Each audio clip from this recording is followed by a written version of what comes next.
மே மாதம் அன்னை மரியாவினுடைய வணக்க மாதத்தினுடைய 9வது நாளை நாம் இன்று சிறப்பிக்கிறோம். இன்றைக்கு நம்முடைய சிந்தனைக்கு கொடுக்கப்பட்டிருக்கிற அன்னை மரியாவின் பெயர் கருத்தாங்கிய அன்னை. இந்த சிந்தனை, இந்த பெயரில் இருக்கக்கூடிய அன்னையினுடைய பெருமையை, அன்னை நமக்கு சொல்லக்கூடிய மகிமையை நாம் இன்றைக்கு சிந்திக்க அழைக்கப்படுகிறோம். இந்த கருத்தாங்கிய அன்னை என்கின்ற அன்னை மரியாவினுடைய பெயரும் இன்றைக்கு நாம் வாசித்த நற்செய்தியில் ஆண்டவர் சொல்லக்கூடிய இறை வார்த்தையும் ஒன்றாக இணைத்து நம்முடைய வாழ்க்கைக்கு ஒரு செய்தியை நாம் எடுத்துக்கொள்வோம். முதலில் நாம் இன்றைக்கு படித்த நற்செய்தி வாசித்து வரக்கூடிய சில காரியங்களை நாம் பார்ப்போம். ஆண்டவர் தன்னுடைய சீடர்களுக்கு சொல்லக்கூடிய ஒரு நீளமான சொற்பொழிவு. யோவான் நற்செய்தி 13ஆம் அதிகாரத்தில் துவங்குகிற அந்த சொற்பொழிவானது 14, 15, 16, 17 இத்தனை அதிகாரங்கள் கொண்ட அத்தனை வசனங்களையும் அத்தனை நற்செய்தியையும் ஆண்டவர் இயேசு இந்த ஆபோசனை நேரத்தில், இயேசுனுடைய கடைசி இரவு உணவு நேரத்தில் பேசிய வார்த்தைகள், ஒரு நீளமான சொற்பொழிவு. இன்றைக்கு நாம் படித்திருப்பது 15ஆம் அதிகாரத்தில் இருக்கக்கூடிய ஒரு வாசகத்தை வாசித்திருக்கிறோம். 18 முதல் 21 முடிய இறை வார்த்தைகள். சீடர்களுக்கு இயேசு நிறைய காரியங்களை சொல்லி கொண்டு வருகிறார். இந்த காலகட்டத்தில் நாம் அதைத்தான் படித்து கொண்டு வருகிறோம். அது வார நாட்களில் வரக்கூடிய நற்செய்தியானாலும் சரி, ஞாயிற்றுக்கிழமையில் வரக்கூடிய நற்செய்தியானாலும் சரி, யோவான் நற்செய்தி 13, 14, 14 14, 15, 16 இந்த பகுதியில் இருக்கக்கூடிய வாக்கியங்களை தான் வாசித்து கொண்டு வருகிறோம்.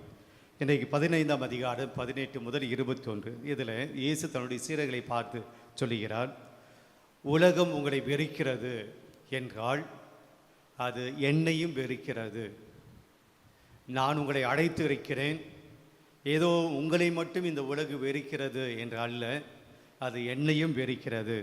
உங்களை வெறுப்பதற்கு முன்பாகவே உலகு என்னை வெறுக்கிறது. தொடர்ந்து, நீங்கள் உலகை சார்ந்தவர்களாக இருந்திருந்தால் உலகம் உங்களை வெறுக்காது.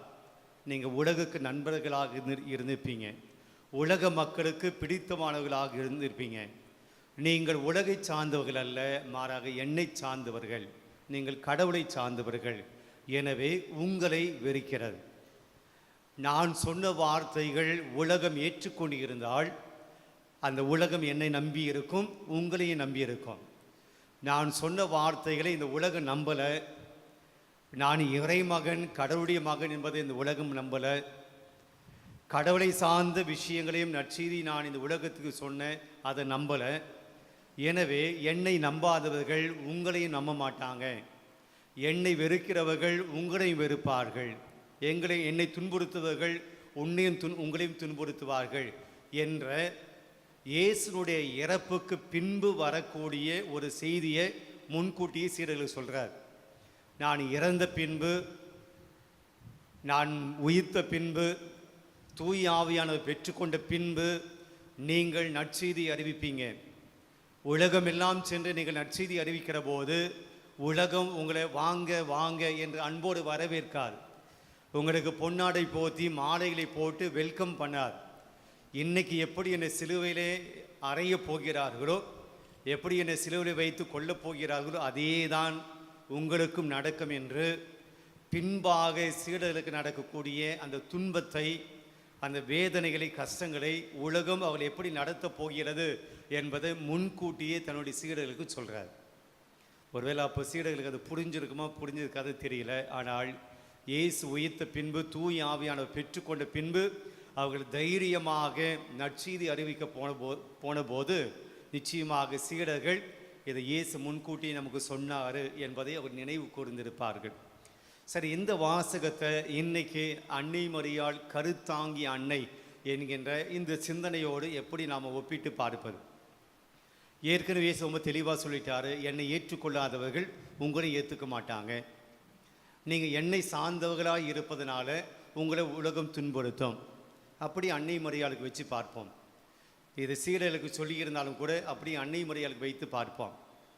இந்த உலகத்தில் ஒரு பெண் கரு தாங்கினாள் என்றால், ஒரு குழந்தையை தன்னுடைய கருவிலை சுமக்கிறாள் என்றால் எல்லாம் சந்தோஷப்படுவாங்க.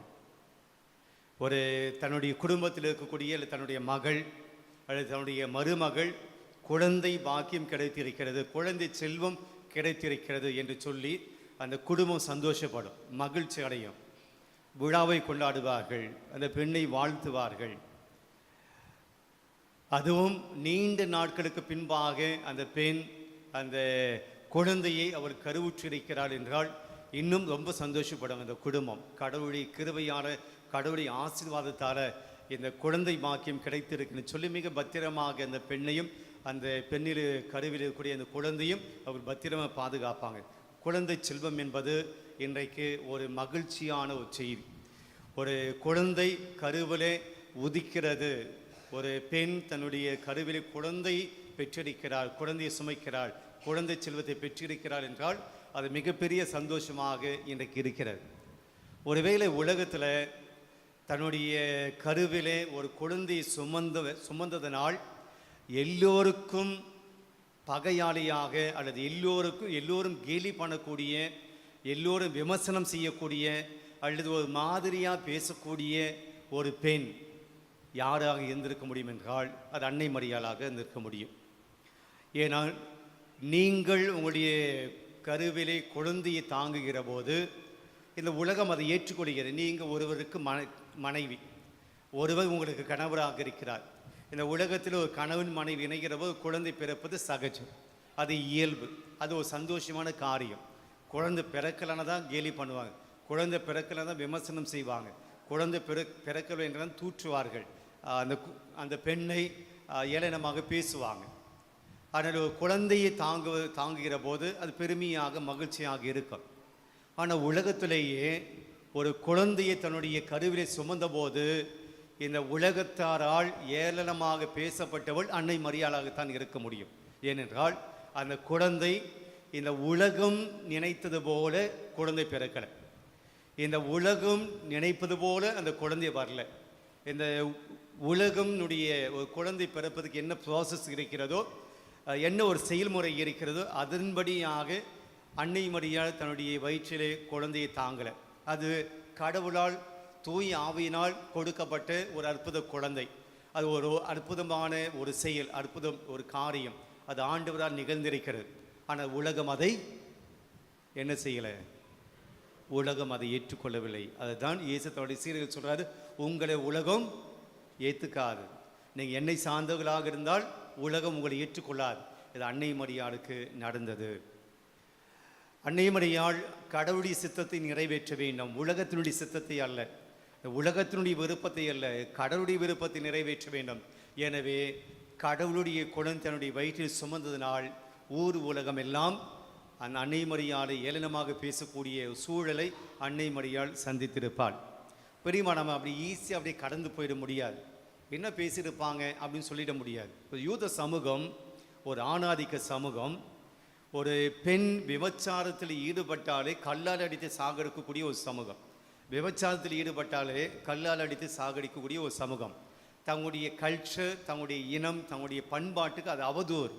அது மட்டுமல்ல, நாங்கள் கடவுளுடைய மக்கள், தூய்மையான மக்கள், நாங்கள் பரிசுத்தமான மக்கள், நாங்கள் விண்ணகத்துக்கு சொந்தமானவங்க, கடவுளுக்கு சொந்தமானவங்க, கடவுளுடைய பிள்ளைகள், அப்படிப்பட்டவங்க ஒருபோதும் இப்படி இழி செயலை நாங்கள் செய்ய மாட்டோம் என்று நினைத்து விபச்சாரத்தில் ஈடுபட்ட பெண்ணை கல்லால் அடித்து சாகடித்த சமூகத்தில் ஒரு அன்னை மரியாள் கருவுற்றிருக்கிறாள்.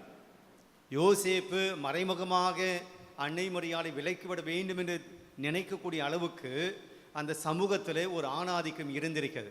அந்த சூழ்நிலையில் ஒரு பெண் கருவுற்று எல்லா மக்களுக்கு முன்னாடி நிற்கிறது என்பது, அந்த சமூகத்தில் நடமாடுவது என்பது, எல்லா மக்கள் பார்க்கிற போது இப்படி அப்படி போகுவது என்பது, அந்த சமுதாயத்தினுடைய பெண்களும் சரி, அந்த சமுதாயத்தில் கூடிய ஆண்களும் சரி அவ்வளவு சாதாரணமாக பேசியிருக்க மாட்டார்கள். அவருடைய இழிவுகளை தாங்கியிருப்பார்கள்.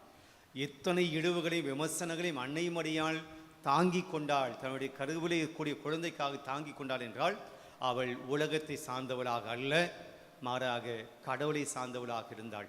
அது கடவுளுக்கு ஏற்றவளாக இருந்தனால் அத்தனை துன்பங்களையும் தாங்கி கொண்டாள். பிரியமான, இன்றைக்கு இந்த அன்னை மரியாள் கருத்தாங்கி அன்னை என்கிற இந்த பெயர் சூட்டி அன்னை மரியாளை நாம் நினைக்கிற போது, இன்றைய நற்செய்தி வாசகத்தை நாம் சிந்திக்கிற போது கடவுள் நமக்கு கொடுக்கக்கூடிய செய்தி என்ன? நாம் கடவுளை சார்ந்தவர்களாக இருக்கிறோம் என்றால் உலகத்தை அல்லது உலகத்தில் உள்ளவர்களுக்கு நாம் ஒருவேளை பிடிக்காமல் போகலாம். நம்முடைய பேச்சு அது அடுத்தவர்களுக்கு பிடிக்காமல் போகும். நம்முடைய செயல் அது அடுத்தவங்களுக்கு பிடிக்காமல் போகும். நம்முடைய வாழ்க்கையை, நம்முடைய நடைமுறையை, நம்ம வாழ்கிற விதமே அடுத்தவங்களுக்கு அது பிடிக்காமல் போகும்.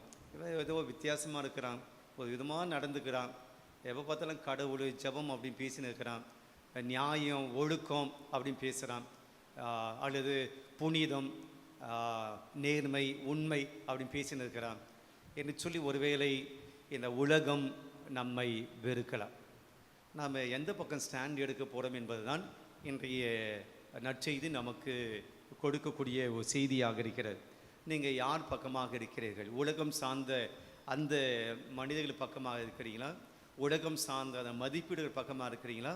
அல்லது அன்னை மரியாதை போல இந்த உலகமே என்னை எதிர்த்தாலும் கூட நான் ஆண்டவரை சார்ந்தவளாக இருப்பேன் என்ற அன்னை மரியாளுடைய பிள்ளைகளாக நாம் இருக்கப் போகிறோமா?